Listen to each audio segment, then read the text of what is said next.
Hello, I'm Charlie Weyer. I'm a Bassmaster and FLW champion. Today we're going to talk about throwing the Shakey Head.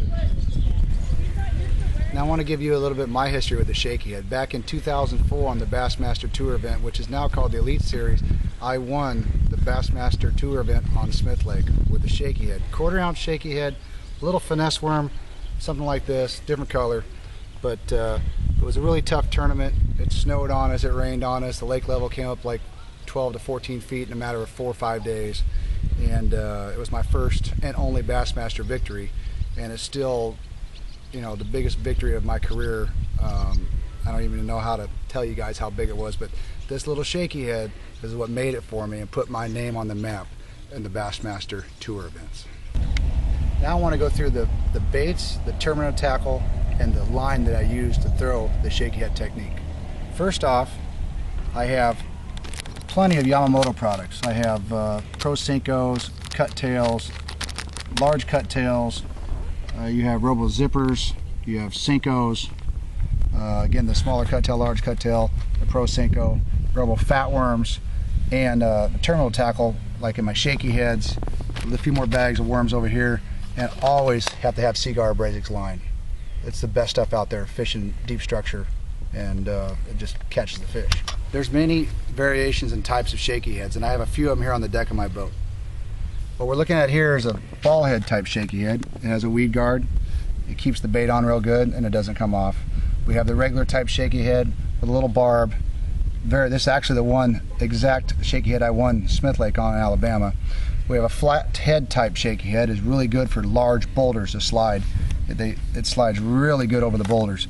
And then we have a football type Shakey Head that you can throw craws on and other type of worms, but it's really good for big boulders mixed in with chunk rock. Very hard to get stuck. And then we have the round ball head Shakey Head with a double collar, which really helps the worm stay on. And this is the one that I use probably 99% of the time. But I have different variations. It depends on what situation you're fishing in, and they're all really good depending on where you're fishing. I want to show you how I rig my Shakey Head. First off, I use a Palomar knot.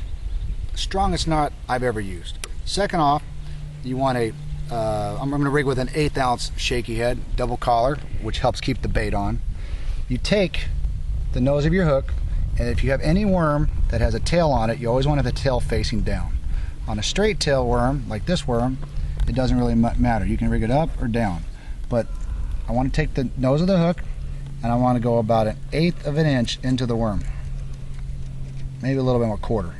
So now you have that. You take the Shakey Head, you slide it all the way through and push it all the way through.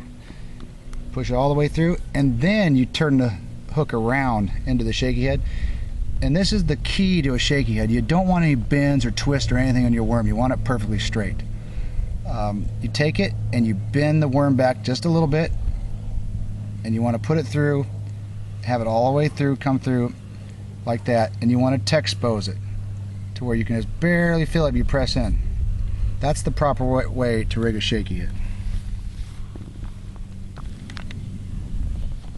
The next bait I'm going to do is a Shakey Head with a screw lock. You're going to take your Cinco or whatever worm you're using, you're going to take the end of it and screw it counterclockwise into the bait. See how I'm doing that right there? Get it all snugged up right there, really snugged up, and take and do the same thing. Make the kink in your worm, put it through, T-expose it, come back in your worm, and that spring, see the twist in there? You want to bend that down.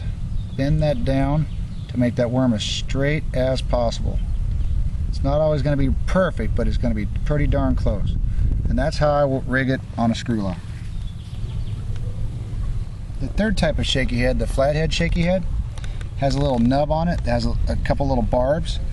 And I'm going to show you how to rig this. You take your worm and you press it straight in to your jig.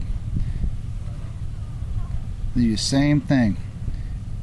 You bend your worm, and I like to rig a lot of my shaky heads the opposite way than what everybody else does. I like to flat side up. You bring it through and you expose it again.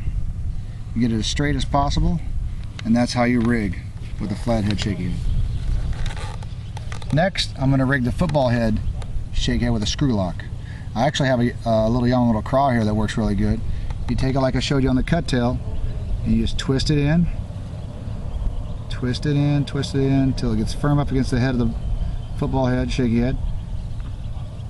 You get a little bend in your craw or your creature bait. Do the expose again, skin hook, so you can barely feel it, and that's how you rig a football head craw shaky head.